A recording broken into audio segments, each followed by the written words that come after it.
We are back with the second part of our deep dive on World of Warcraft's humans, their lore, what they're all about, and just bringing it all up to the present day and where they are pretty much all the way up to Dragonflight, post-Dragonflight, and a little bit of interest as we get into the War Within.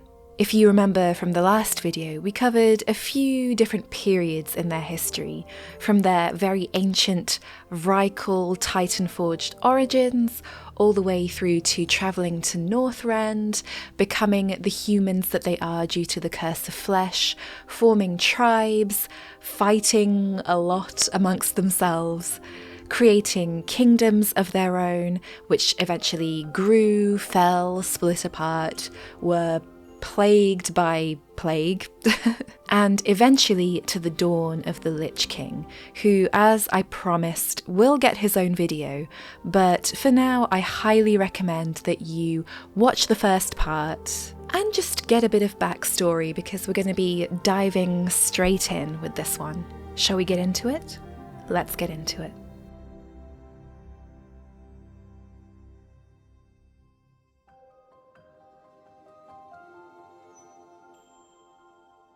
So let's dive straight in where we left off with the last video.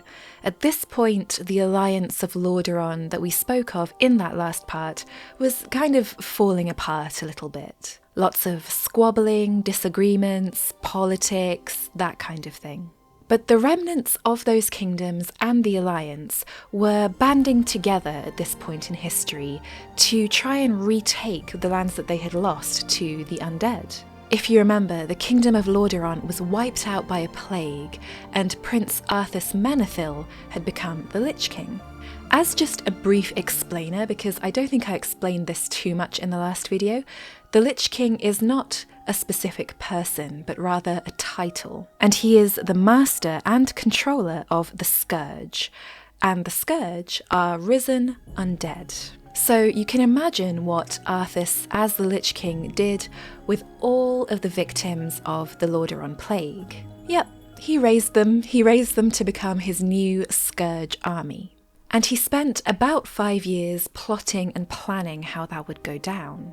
Anyway, that's what this tiny alliance, what was left of them, was trying to fight against, the Scourge. They were led by Grand Marshal Garithos, and under his leadership, they managed to regain some ground, and they retook Dalaran, which had been overrun at that point. He wasn't the kindest or nicest leader, though, and he was quite harsh and bigoted towards any races that weren't human. So much so that the elves who remained in the alliance kinda had enough of it, and they abandoned the army. So things were going well, very well, at that point. The resistance would keep on fighting, but they hit something of a roadblock when some of their people were mind-controlled by Dreadlord insurgents. Dreadlords are basically demons from outside of Azeroth. In this case, they were allied with the Scourge and loyal to the Burning Legion, and they just wanted to basically destroy everything. These mind-controlled forces were eventually saved by Sylvanas Windrunner. Now, she also deserves her own video, and will probably get it, but in short, she is the leader of the Forsaken, and the Forsaken themselves are a Horde faction. Weird that the Horde would come to the rescue of the Alliance, right? Well, yes, she didn't do it out of the goodness of her heart, unfortunately. Sylvanas betrayed Garithos and his men, had them killed, and took the ruins of Lordaeron for herself. And these ruins would be the Forsaken capital for many years afterwards. So, Lordaeron is in ruins, and the kingdoms are scattered. All that remains, the last bastion of humanity, is Stormwind. Over time, the Alliance would rebuild itself from this beacon, if you like. It was a shadow of its former self, but eventually it grew into the Alliance as we know it today, gaining new allies constantly, and full of fierce and courageous warriors. Even after all this loss and chaos, though, humanity was prospering. Everyone loves an underdog, and at this point in Azeroth's history, humanity was certainly that.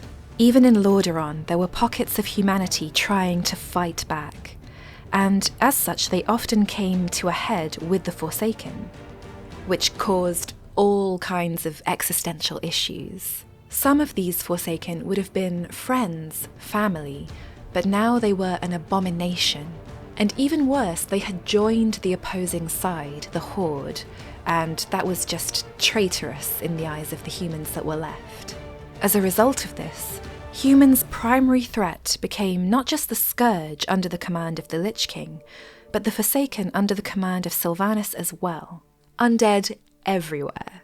And even better, the undead were intent on expanding southwards. The entire area of Hillsbrad would become a battlefield, with the remnants of Lordaeron and Stromgarde trying to fight back the expansion constantly. I feel like it's important to at least mention the Scarlet Crusade here, because they pop up constantly in Azeroth's history.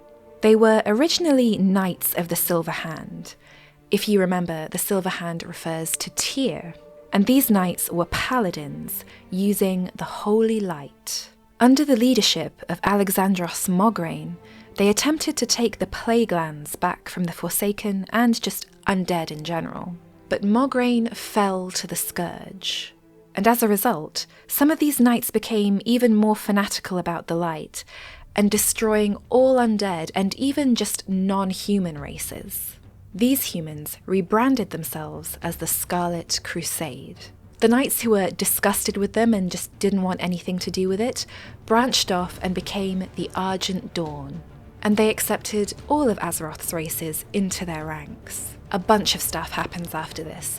King Varian Rin goes missing during a diplomatic mission, and his son Anduin is crowned king.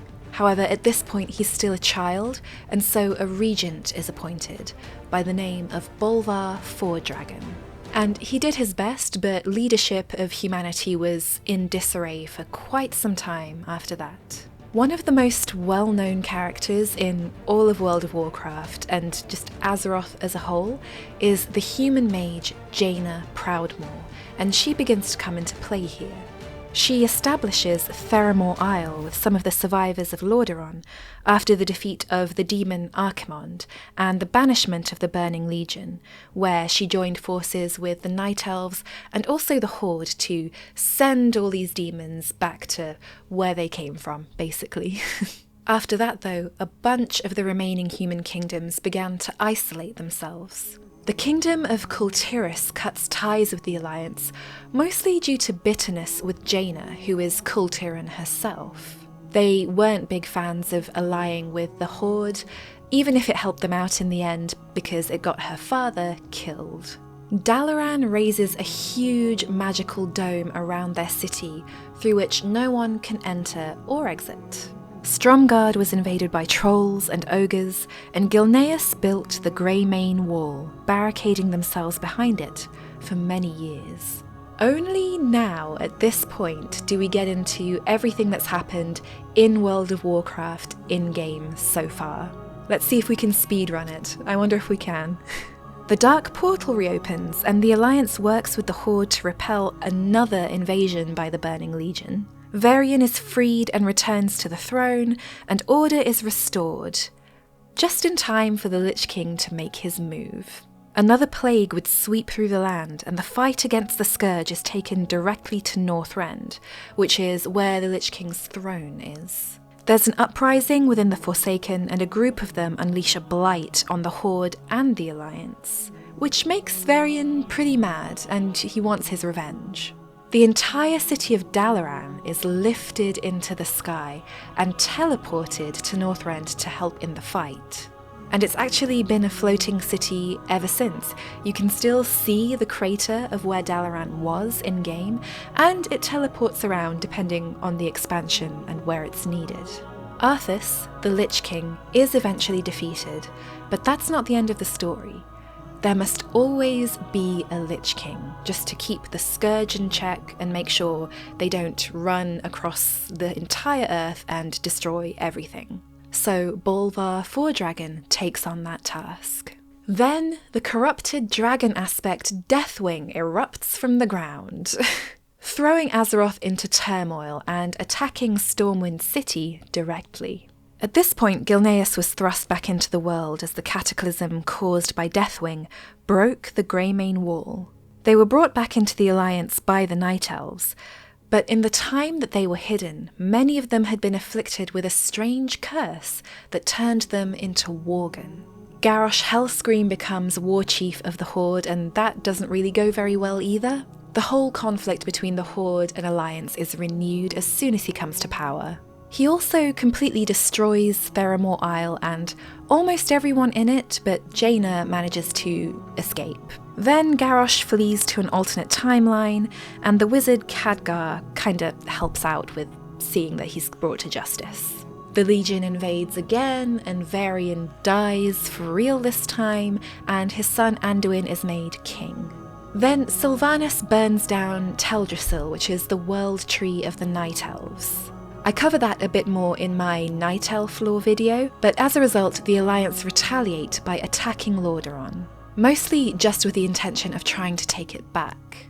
Jaina leads a diplomatic mission to Kultiris and actually brings them back into the Alliance.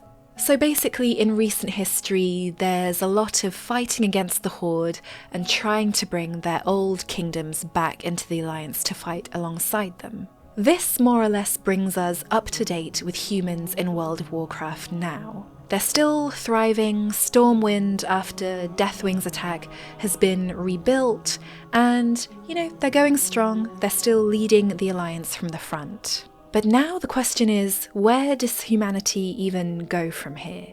If you've seen anything about The War Within, which is the coming expansion for World of Warcraft, there's a little tidbit that some of the Arathi humans have managed to make it underground, and they have a whole society going on under there. I have so many questions about that. How did they get there? What happened? What have they been doing this entire time? Why is there a gigantic sun crystal wedged in the ground?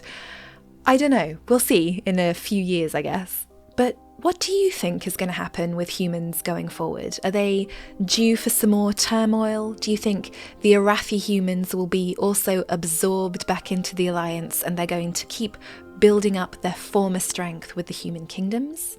I have to admit, I don't know if this has made me want to play a human in WoW at all. Maybe one day I'll give it a try, but even having said that, they have a very long, storied, noble and proud history, which has been pretty interesting to research. As always, I hope you enjoyed this video.